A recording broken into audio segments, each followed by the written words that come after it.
Selamat pagi, Assalamualaikum warahmatullahi wabarakatuh. Ketemu kembali dengan pembelajaran jarak jauh IPA. Bagaimana kabarnya? Tidak terasa waktu begitu cepat. Akhirnya pada hari ini kita akan melakukan pembelajaran jarak jauh terakhir. Minggu depan kita sudah mulai ujian semester.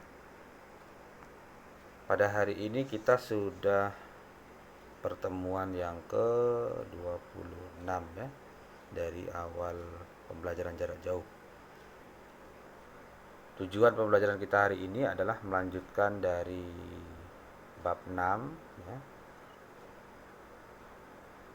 Tujuannya adalah yang pertama memahami transformasi energi dalam sel, kemudian memahami konsep metabolisme sel, dan yang terakhir adalah memahami perbedaan anabolisme dan katabolisme, termasuk di dalamnya nanti contoh fotosintesis dan respirasi.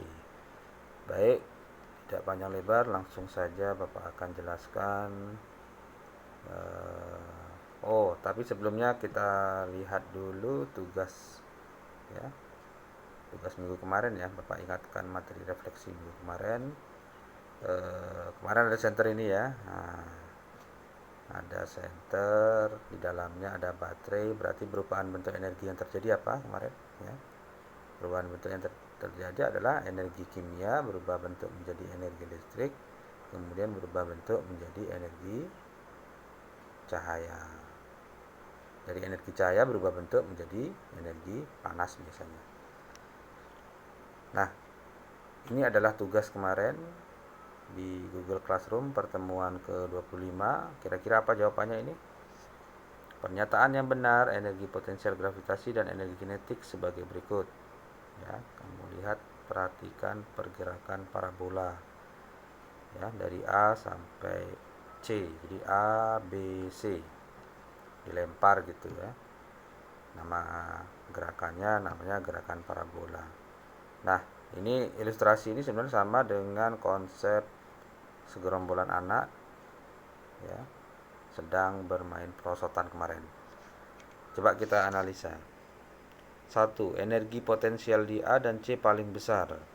A dan C paling besar. Oh, tidak ya. Kenapa? Karena kedudukan H dan C itu ya. Oh, tidaklah, karena B itu lebih tinggi kedudukannya ya. Sementara A itu mulai bergerak, kemudian B itu paling tinggi, kemudian C mulai turun. Yang dimaksud dengan energi potensial itu adalah energi karena kedudukan ya, atau ketinggian. Jadi yang A ini salah, kemudian yang satu ini salah. Yang kedua, energi potensial di B paling besar. Ini benar ya. Jadi energi potensial di B paling benar karena lebih tinggi dia, karena ketinggian atau karena kedudukan. Kemudian yang ketiga, energi kinetik di A paling besar. Ya betul, di A mulai awal bergerak itu energi kinetiknya paling besar. Kemudian yang keempat, energi kinetik di A dan C sama besar. Oh tidak ya, A dengan C berbeda nilai energi kinetiknya. Maka jawabannya yang benar adalah 2 dan 3 ya. Oke. Ini konsep ini mana tahu nanti keluar dalam ujian semester. Perubahan bentuk energi. Oke, sekarang kita masuk pembelajaran kita hari ini. Ada sebuah gambar ya, transformasi energi dalam sel.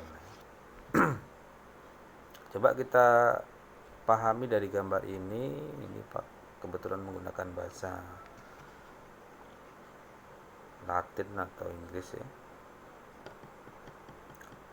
Di situ ada gambar manusia ya, jadi animals, ada manusia termasuk hewan, kemudian fungi dan beberapa bakteria, itu termasuk makhluk hidup heterotrof. Makhluk hidup heterotrof ini adalah makhluk hidup yang bergantung oleh makhluk hidup lain dalam memperoleh energi.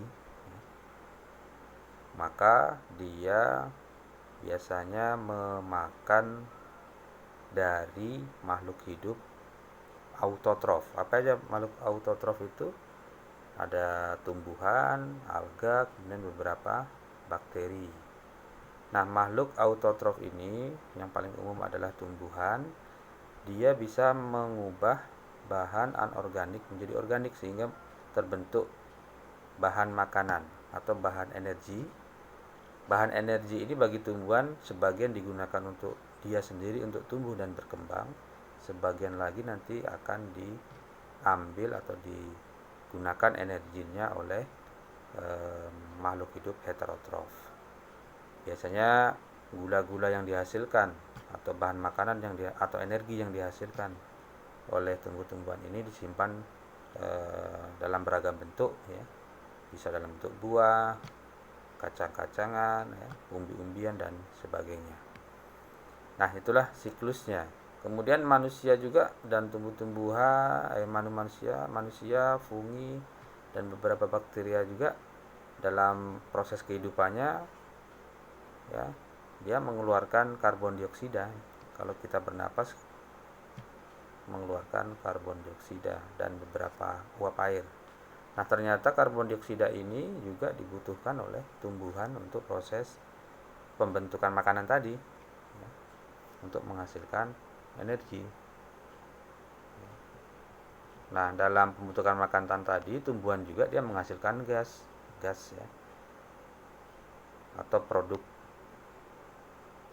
selain gula namanya oksigen. Nah, oksigen ini dibutuhkan juga oleh manusia. Jadi dia bersiklus ya. Namanya dia transformasi energi. Sebenarnya energi ini akan bertransformasi di dalam sel makhluk hidup. Oke, kita bahas satu-satu ya. Itu gambaran umumnya. Yang pertama transformasi energi oleh klorofil. Nah, ini ada daun. Jadi klorofil itu adalah zat hijau daun.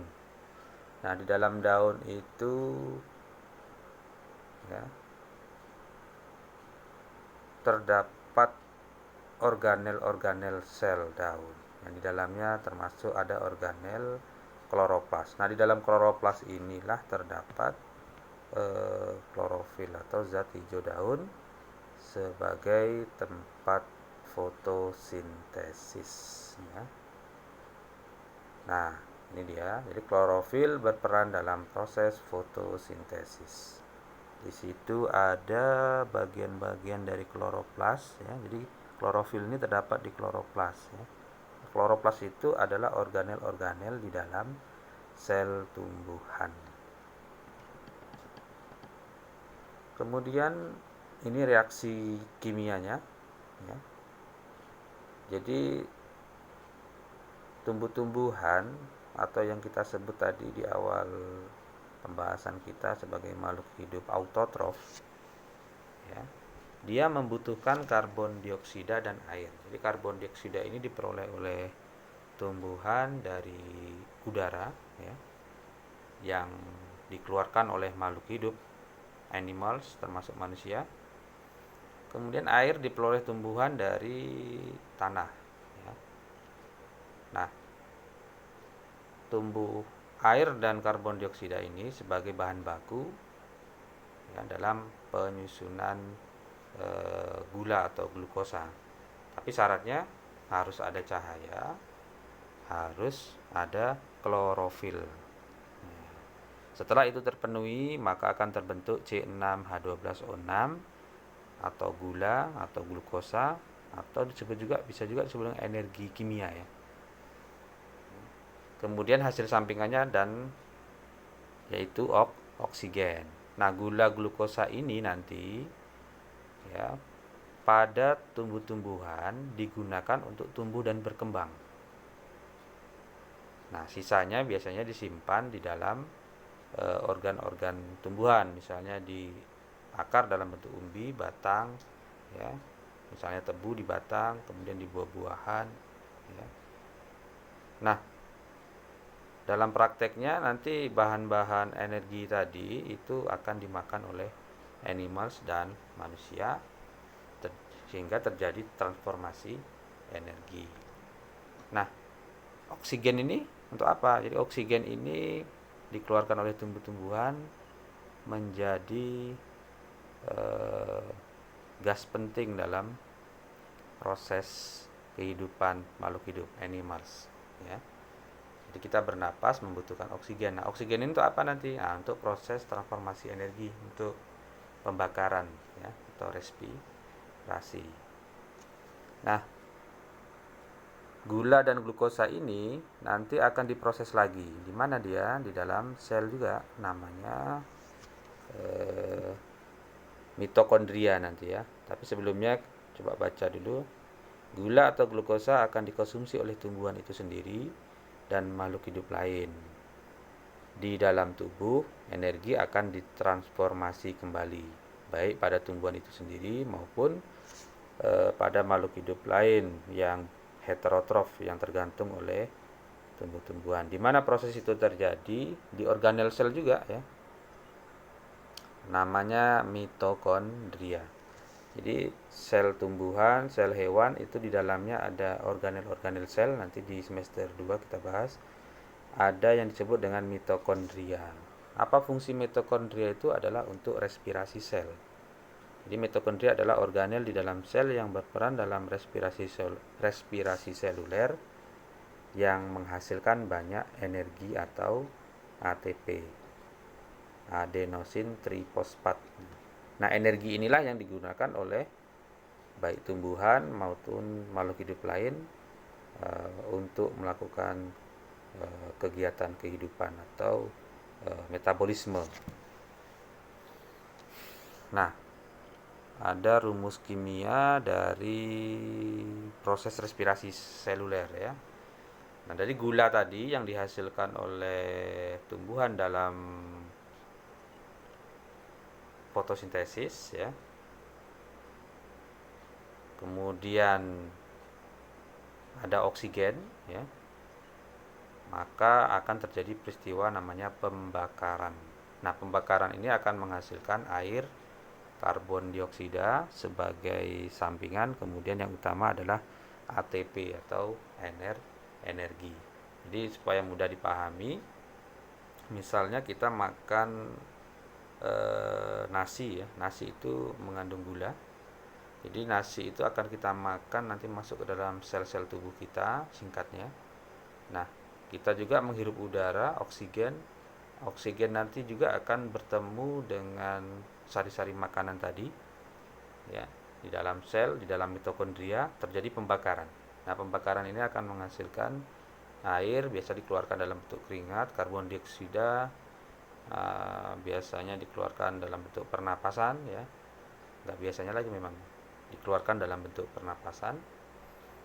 Nah, yang terakhir menghasilkan energi. Nah, energi inilah yang digunakan untuk tumbuh dan berkembangnya proses kehidupan makhluk hidup itu sendiri. Nah, jadi ini terjadi bukan hanya di makhluk hidup yang memakan tumbuhan itu sendiri ya, tapi pada tumbuhan itu sendiri juga, pada mitokondria dia menghasilkan energi untuk kegiatan tumbuh dan berkembangnya. Makanya disebut dengan transformasi energi oleh mitokondria. Oke, bagaimana? Cukup membingungkan ya? Mudah ya dipahami, silahkan baca buku. Intinya adalah metabolisme sel ya. Jadi metabolisme sel itu terbagi dua. Jadi dari peristiwa transformasi energi tadi, kita lanjut ke metabolisme sel. Jadi metabolisme adalah reaksi-reaksi kimia ya, yang terjadi di dalam sel yang melibatkan metabolisme terbagi dua. Yang pertama ada disebut dengan anabolisme atau sintesis atau pembentukan. Ini di buku kelas 7 tidak ada ya, Bapak tambahkan. Kemudian yang kedua nanti ada katabolisme. Nah, anabolisme, sintesis atau pembentukan itu apa? Yaitu proses pembentukan makromolekul, bisa protein, bisa karbohidrat, bisa lemak, dan asam nukleat lebih kompleks dari molekul yang lebih sederhana ya. Jadi contoh dari pembentukan atau sintesis atau anabolisme adalah sintesis karbohidrat atau fotosintesis yang seperti Bapak jelaskan di awal tadi ya, dari peristiwa tumbuhan ya. Ini reaksinya tadi. Nah, ini adalah pembentukan ya. Bahan dasarnya adalah karbon dioksida, air, kemudian ada cahaya, ada klorofil, maka akan terbentuk gula atau glukosa, sampingannya adalah oksigen.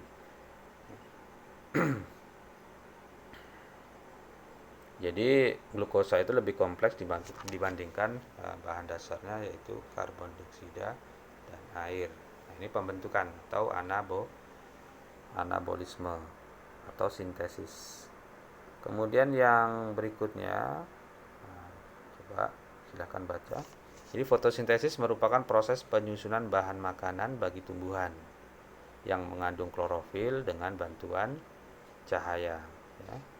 Bahan baku karbon dioksida, bahan bakunya adalah karbon dioksida dan air. Kemudian produknya adalah glukosa dan oksigen. Tapi ada syaratnya, supaya reaksi ini terjadi adalah harus ada cahaya dan klorofil ya. Ini adalah anabolisme, pembentukan. Apa yang dibentuk? Yaitu gula ya. Dari mana? Dari bahan dasarnya apa? Bahan dasarnya adalah karbon dioksida dan air pada tumbuhan ini ya. Karbon dioksida pada tumbuhan didapatkan dari mana? Dari udara. Air dari mana? Dari tanah. Kemudian yang kedua adalah katabolisme atau penguraian ya, diuraikan, yaitu proses pemecahan makromolekul kompleks menjadi molekul yang lebih sederhana dengan bantuan enzim yang menghasilkan energi atau ATP ya. Contohnya adalah respirasi sel tadi di dalam mitokondria pada transformasi sel tadi ya. Ini contoh reaksinya, ini reaksinya ya, yang tadi sama. Yang dipecah yang mana? Yang makromolekul kompleksnya, yaitu gula itu, glukosa, dengan adanya oksigen maka dipecah menjadi air, karbon dioksida dan energi. Ini terjadi di mana tadi? Terjadi di mitokondria, baik pada tumbuhan maupun pada makhluk hidup heterotrof ya.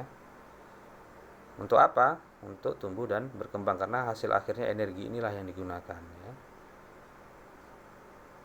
Oke. Baik. Terlihat berikutnya, respirasi merupakan pembakaran zat makanan menggunakan oksigen dari pernapasan untuk menghasilkan energi. Jadi Bapak ulangi lagi, misalnya kita makan nasi ya. Nasi itu mengandung apa? Mengandung sumber energi karbohidrat. Nah, karbohidrat nanti akan diproses secara kimiawi di dalam sistem pencernaan kita, masuk ke dalam pembuluh darah kita, masuk ke dalam sel tubuh kita. Nah, di dalam sel tubuh itu ada organel sel namanya mitokondria ya. Jadi di mitokondria ini juga nanti ada oksigen yang berasal dari pernapasan kita melalui sistem pernapasan, masuk melalui darah, kemudian masuk ke dalam sel, bertemu antara glukosa dengan oksigen tadi, akan terjadi peristiwa namanya respirasi ya. Hasilnya adalah air ya.